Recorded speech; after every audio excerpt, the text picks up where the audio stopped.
Imagine you woke up one morning and you found your investment property was advertised on Airbnb. The tenant, who you thought was peacefully looking after your investment, is suddenly letting anyone and everyone in. What are your rights? What would you do? Could this happen? Of course it could. Has it happened? Definitely has. So today we're going to have a chat with Leanne Jopson, National Director of Property Management at Metropole, to explain what your rights are and how you can prevent this. But before we discuss that, I'm going to share with you in my mindset moment 6 things successful people only ever do once. And in our first segment in today's show, I'm going to have a chat with Ken Race about whether Australia could fall into recession. Now, we know that the green shoots are appearing, but our economy isn't doing as well as we would like. The Reserve Bank is lowering interest rates. The government's giving stimuluses. Wages aren't going up. Employment's not down as low as we'd like. Debt is high. Are we in trouble? What's ahead? What could be ahead? You're going to read a lot about this in the next little while, so why not hear from an expert? And that's what we're going to do today when I'm going to ask Ken Race, could Australia fall into recession? What are the likelihoods? What should we watch out for? How can we protect ourselves? So, lots to cover in today's show. Welcome to today's episode of the Michael Yardney podcast. Welcome to the Michael Yardney podcast, where twice each week you will learn a number of new ideas regarding success, property investment and money in around 30 minutes. Our show is brought to you by Metropole, who specialise in helping you grow, protect and pass on your wealth through strategic property and wealth advice. Now here's your host, Michael Yardney, Australia's most trusted property commentator who has once again been voted Australia's leading property investment advisor. That's the 5th time he's won a similar award in the last 7 years.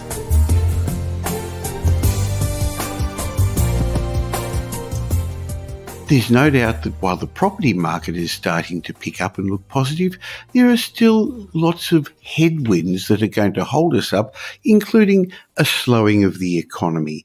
We're getting some green shoots in some areas, but some issues in others. So to discuss what's ahead, is a recession likely and what is likely to keep the economy buoyant and stop us falling into recession, I'm going to have a chat with my business partner and Director of Metropole Wealth Advisory, Ken Race. Welcome, Ken. Oh, hi, Michael. Now, Ken, every now and then somebody pops up their head, whether it's on blogs or podcasts or on the news. These are these experts chasing a headline telling us Australia is going to go into a recession. Now, there's always the people from overseas who warn that we're going to have a dire recession, Armageddon. But there's others who are more credible. Often those economists who seem to work for the stockbroking houses or more shares oriented. So let's start with a simple question.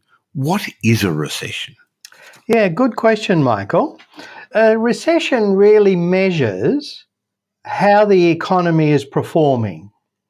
So if the economy is growing, and we measure that by what we call gross domestic product, that is, what do we produce, the value of all that production. Every month and every quarter, that is measured against the previous quarter. So if that is growing, then the economy is growing. A recession is if we have had 2 quarters of decline. So that means the value of our goods and services has fallen quarter on quarter twice. So it doesn't really relate to is it significantly bad or only minor. We tend to use the R word, irrespective of what the movement has been, if it is negative. Now, we're not necessarily going to go into recession, but even if we do, it's going to be very different to the recession that people our age would know about, because most people listening to this podcast wouldn't even know how a recession feels because we haven't had one since the early 1990s. But at that stage, unemployment got to, well, in Victoria was 13%, interest rates were double digit. At the moment, even if our economy does slow down to the point of going in reverse rather than first or second gear like it is at the moment, we've still got jobs and we've still got low interest rates and we've still got good fundamentals, Ken. Correct. So the bounce back from a recession, if it did occur, I think would be relatively fast And I think if it occurs, it'd be more illusionary because that's the way the maths came out. As you've said, the negatives at the moment are subdued property prices, but that was man-made, self-inflicted. And the second reason for a bit of gloom and doom is wage growth has been subdued. But what people ignore is more people have jobs than ever before. And for most people, the ability to pay their living expenses, their home expenses, a bit of discretionary income is predominantly driven because they have a job. So while wage growth has been minimal, it still has some wage growth. But more importantly, the majority of people have a job and the unemployment rate is at the lowest it's been for quite some time. Both good points. Now, people much smarter than you and me and who get paid a lot more than you and me for running the economy of this country, the Reserve Bank, in their forward forecasts don't foresee a recession. But there's others who, sometimes they've got an agenda, maybe they don't, who do believe that could be on the cards. So, Ken, you're a student of economics all your life. What positives do you see? What reasons would you suggest there are that we're not going to fall into a recession? Yeah, I think there's a number of them. I think if we look at the high level first, we're actually seeing that the Australian economy has turned around in relation to property prices. So the rate of decline has certainly slowed, and people are now talking about a bottoming of that. We've now seen the share market at an 11-year high. So it's only just below the 2007 peak when we had the resources boom. So there's a lot of activity and money being generated in the economy. We're seeing the Reserve Bank has relaxed its restrictions on home lending in relation to interest rates, in relation to postcodes, in relation to lending money to investors. They've also reduced the gap that they require to show that people have an ability to repay. So we've moved away from loans being looked at using a 7.25% interest rate, which is substantially above what everybody pays. So they've moved away from that to basically talking about a 2 percentage point add to the actual interest rate. So we're seeing more money now starting to flow into the economy. Interestingly, all those things are going to increase consumer confidence because one of the things I remember from the previous recession was that the media kept giving us negative messages, and it's almost self-fulfilling, isn't it, Ken? It is. And just when we talk about people's expectations of the future, we've actually got a couple of positives that actually suggest, we should be a lot more optimistic. And that is a much more, if you like, stable government in Australia. We're not going to see the changes in prime ministers that we had over the previous 10 years. We're actually seeing some stimulus by the governments, both at a state and a federal level, in relation to the money they spend on infrastructure. So that will add not only employment, but productive capacity, because new roads, airports, railway increase the efficiency of the economy, which in itself will add more money. So together with the lowering of the A-dollar exchange rate, we're seeing the A-dollar down quite substantially from its highs in 2011. That's made the exports a lot cheaper. And from that, we're seeing a lot of growth in resources. So the mines and the construction of mines was finished a number of years ago. That slowed down the economy a bit because there wasn't that spending. But now those mines are productive. They're employing more people. And we're seeing growth in iron ore and coal, both in relation to price and volume, which really is an indication of a growing economy where those resources are going, particularly in Southeast Asia. So they're our major trading partner, China, Southeast Asia, and they're seeing a growth in their economies supported by the use of our raw materials. Another factor that's supporting our economy is population growth. Now, I know some people are saying it's a Ponzi system. We've got to keep bringing people into the country to support our economy, but we're being selective in who we're bringing in. And these people are usually actually at household formation age, and they've got people with the skills that we require for jobs. So they are creating demand, and they're also paying taxes, Ken. Correct. And those imports of people, if I can put it so crudely, really are the counter to the aging population. Because if we didn't have the influx of younger migrants, we would have an aging population, which in itself puts strain on the economy because they're not paying taxes and medical bills, etc., etc. And we don't have the population to be able to pay the taxes to support the aging population. So on the one hand, migration can be like a Ponzi scheme, as you said, but on the other side, it's a counter measure to the aging population. And it's working very well, which is great. Now, there's a couple of other ways that if the economy does slow down, our government and our regulators can help. And there are two types of policy. There's monetary policy and there's fiscal policy. So the Reserve Bank has got the ability to still lower interest rates. And there's another way that federal banks, reserve banks overseas have managed to help countries, in the short term at least, when they're having economic issues, is what's often called quantitative easing, which is actually printing more money. Now, I know there's arguments for and against it. Hope we don't get to that point, but maybe just to help us understand what else they could do in monetary policy. Explain a bit about that, please. Yeah, so fiscal policy is interest rates. Monetary policy is either printing more money or putting more money in the economy via tax cuts. So we're seeing here in Australia a significant push to reduce tax rates for basically 95% of taxpayers. And the government is wanting to introduce that through three tranches, initially to the low income earners, then to middle, and then to higher income earners. So those people will have more money to spend.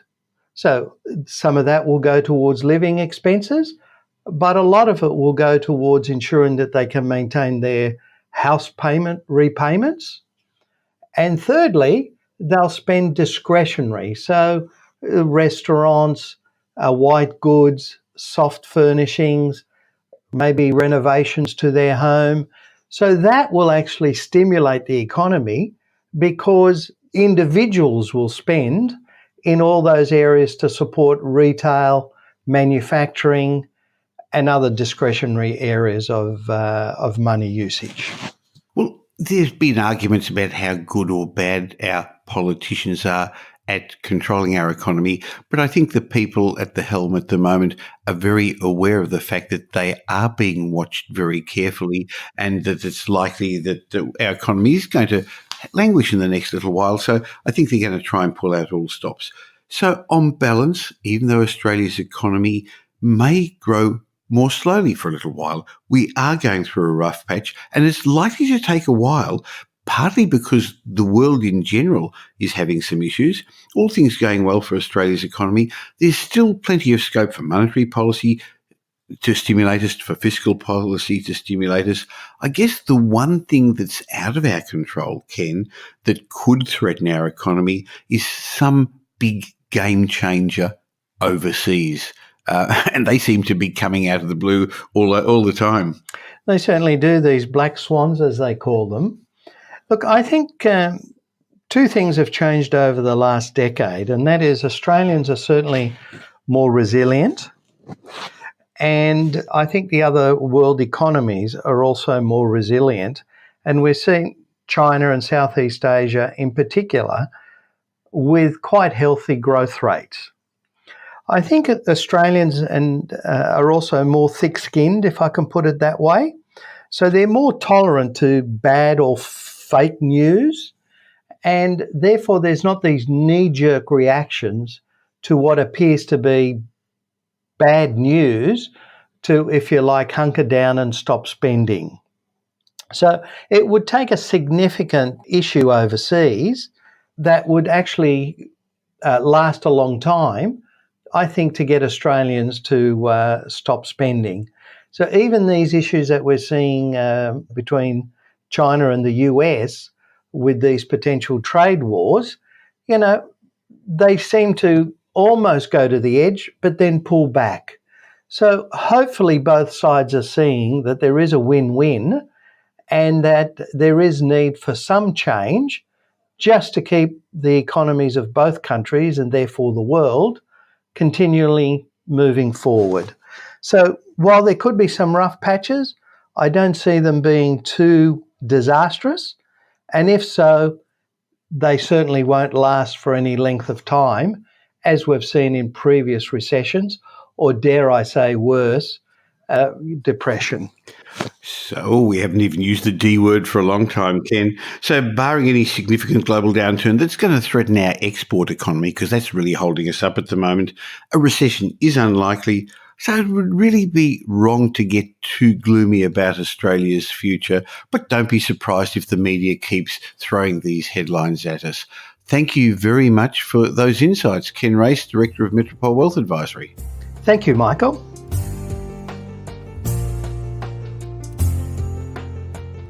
In a moment, I'm going to have a chat with Leanne Jopson, National Director of Property Management at Metropole, to discuss what you could do if you suddenly find that your tenant is subletting out your property on Airbnb. And yes, it has happened.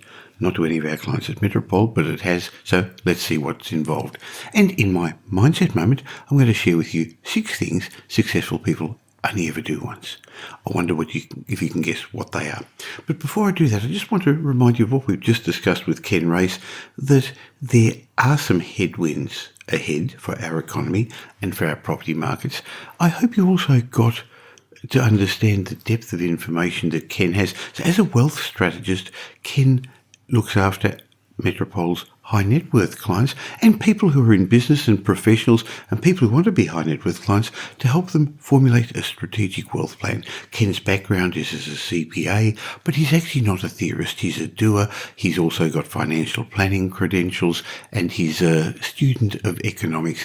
That wealth means that we can provide a holistic approach to our clients at Metropole. So it's not just property, it's to help you grow, protect and pass on your wealth.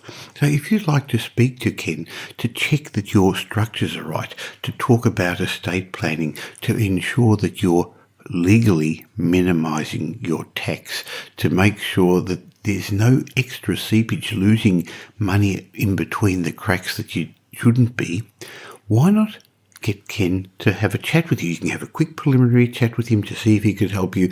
Just go to wealth.metropole.com.au, wealth.metropole.com.au.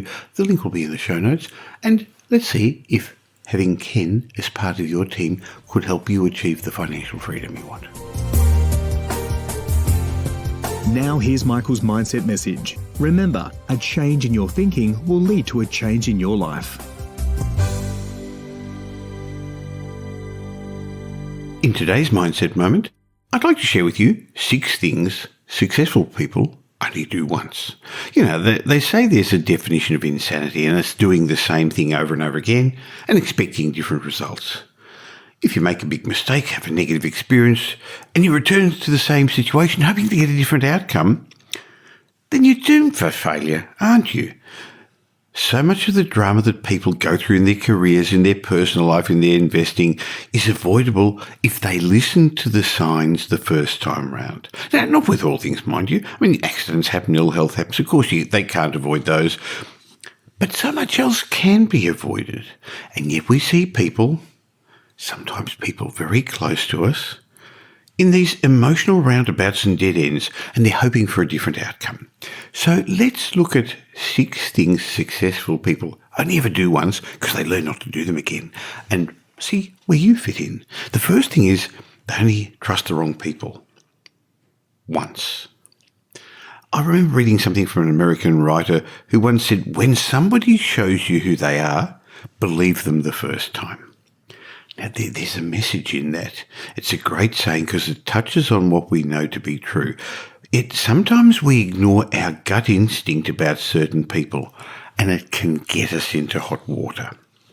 Pay attention to those who you work with, who work for you, and if they don't add anything to your life or your business, but in particular if they cause chaos and problems, don't excuse it. Don't excuse their behaviour.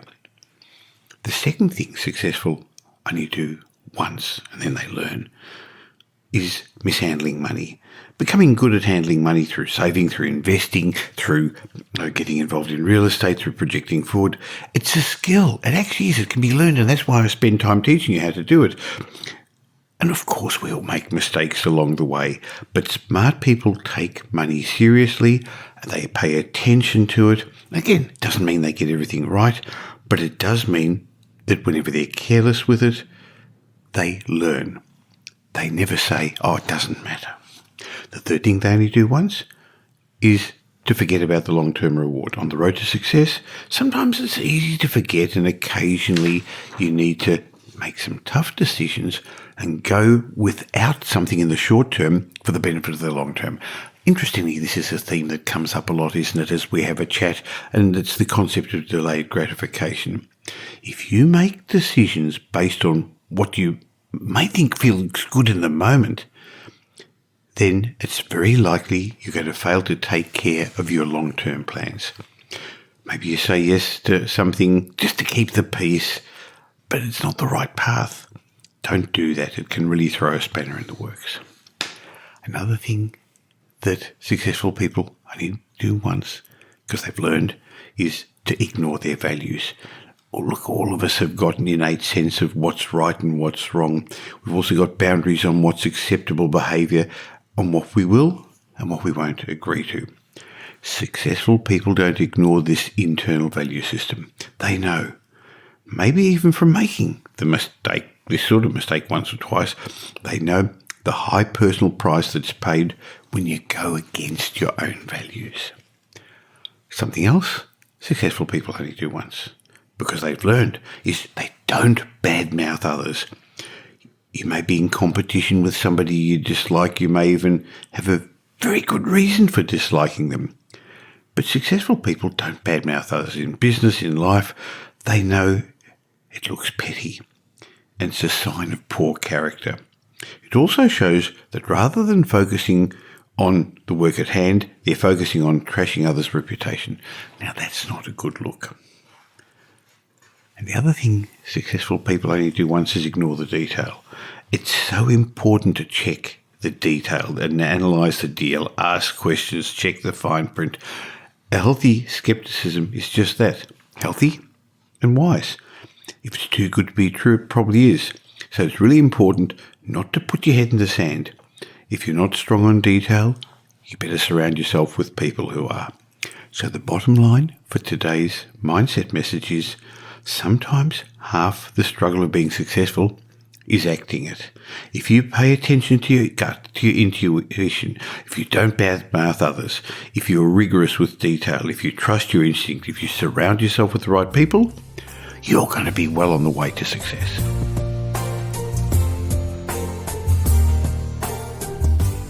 For many travellers, Airbnb is a holiday godsend, but for landlords, it can be a little bit of a pain in the hip pocket, let's call it. So if your tenant is using Airbnb, how does that affect you as a property owner, as a property investor? Are they allowed to do this? Are they able to sublet your property on Airbnb? And what happens? Are you responsible to the owners' corporation if there's damage or excessive noise? And how can you protect your investment property from turning up on Airbnb without your knowledge? To get the lowdown on this, I'm going to have a chat with Leanne Jopson, National Director of Property Management at Metropole. Welcome, Leanne. Thank you, Michael. Good to be here. Now, Leanne, As always, legislation seems to be a bit slow with keeping up with the ever-changing world we live in. So what are the rules around Airbnb that relate to property investors? Yes, the legislation has been slow in changing, but thankfully it has more recently. Basically, every state has slightly different legislation, but at the moment, we're in a situation where we do have protections as landlords against Airbnb or any type of short-term stay, because of course it's not just Airbnb. In Victoria, we have seen in February this year Consumer Affairs and VCAT having been given power to impose fines of up to $1,100 for breaches of the Owners Corporation Act and up to $2,000 to affected residents for loss of amenity. So that's obviously given a lot more power to landlords in controlling those things. Now, Leanne, let me understand that. Who has to pay those fines if somebody makes a noise and it annoys other owners? The landlord. And that's why it's become an issue and actually something that prevents people from using Airbnb because the risks are higher these days. So let me understand further then that there are fines that can be imposed, but is it per affected residence or a one-off fine? At this stage, it's been suggested, remembering this is very new legislation, it came in February this year, it has been suggested that it is per resident affected. So it's not that, one rowdy party will result in a $2,000 fine. It's that potentially one rowdy party could end up with multiple fines. There is a little bit of leniency there, as in normally there's going to be, or it's proposed that there'll be a warning issued first of all. But nonetheless, you could see yourselves with multiple fines of $2,000 odd as we go through, and that's very costly. So first of all, we're talking about what would happen if we wake up one day and find our property is advertised on Airbnb. But this is another reason for an investor not even to consider letting their own properties out on Airbnb. But that's the topic of another discussion. Here we're really talking about, okay, I've set up a lease, I've given it to my property manager, they've rented it to somebody, and all of a sudden that person is subletting it. You told us about Victoria. What about other parts of Australia? Perhaps to answer that question, we go back a few years, where across all states and residential tenancy legislation that applied in each state, landlords were protected because basically a tenant couldn't sublet without gaining permission from the landlord. Now, we had a moment there in 2016 where that was overruled, and it was seen that short-term stays were a licence, not a lease. Thankfully, in June 2016, that was overruled, and we are back into the situation where we're protected by that need for a tenant to have permission to sublease. So a tenant can't sublet the property. They can do it, but they're not allowed to without your permission in writing. Correct. Without your permission or consent to do so, they technically, and Michael, you alluded to it then, technically they can't sublease the property or put it up for short-term stay. So they're in default of their lease? Correct. Okay. But back to what I was asking initially then, the legislation in Victoria has changed. What about New South Wales? So in New South Wales, we've actually seen them address that in a little bit of a different way. We've had planning laws that come in that limit the number of nights that a particular property can be let on a short-term stay basis. So in Greater Sydney, that's capped at 180 days. So that's both preventative for a tenant attempting to sublet a property, but also prohibitive to a landlord wanting to go down the Airbnb path. Okay, so they're making it harder for you to let out holiday letting in what's normally a residential building. But then what can I do if I find that my tenant is subletting my property on Airbnb? What should I do? Well, the first thing is, how do you find out that your property is being sublet? And yes, you could monitor Airbnb and a dozen other short-term stay platforms to see if it's ever advertised, but that would be a full-time job in itself. So really the key to finding out that your tenant is subletting is having a professional property manager actually taking care of your property and being on the lookout for some of the telltale signs. And what are they? What's a telltale sign? classics are key safes outside of properties. When they're doing routine inspections, which they should be doing depending again from state to state, it can be 3, 6 or 12 monthly. Being on the outlook for things like too many toothbrushes, extra beds, linen, empty beds, that kind of thing. So there's a number of things that are triggers to make us ask those questions. Interesting. So again, a case for a good property manager. But if it does happen that they've done this and now you're about to stop them, what damage caused by Airbnb letting by your tenant would be covered by your normal landlord insurance? Well, this is where it gets a little bit technical. So if you were aware or you granted your permission to the tenant to sublet, you need to have that adjusted for in your insurance policy. But if you're not aware, then you'll be covered by your landlord insurance, and in which case you will be able to claim those damages against the tenant. But it is important to understand that if you do think that there's subletting there, or you're aware of it or you've become aware of it, it's important to upgrade your insurance policy appropriately. Well, that's number one. And number two, I guess you've got to stop them. So what can a property manager do on my behalf to stop it happening? Well, again, it varies from state to state, but I think the first question to ask is actually, how is it affecting you? Now, obviously, there's issues of wear and tear with tenancy change and all of that kind of thing that we do need to take into consideration. But the other thing is, most people have investment properties because they're looking for return and yield. So if you've got a tenant that is paying their rent on time, maintaining the property well, and they just happen to be subletting on occasion or leasing out a room, you need to make a business decision. Is this something that you actually want to pursue? And if you do, there's of course quite a process to go through.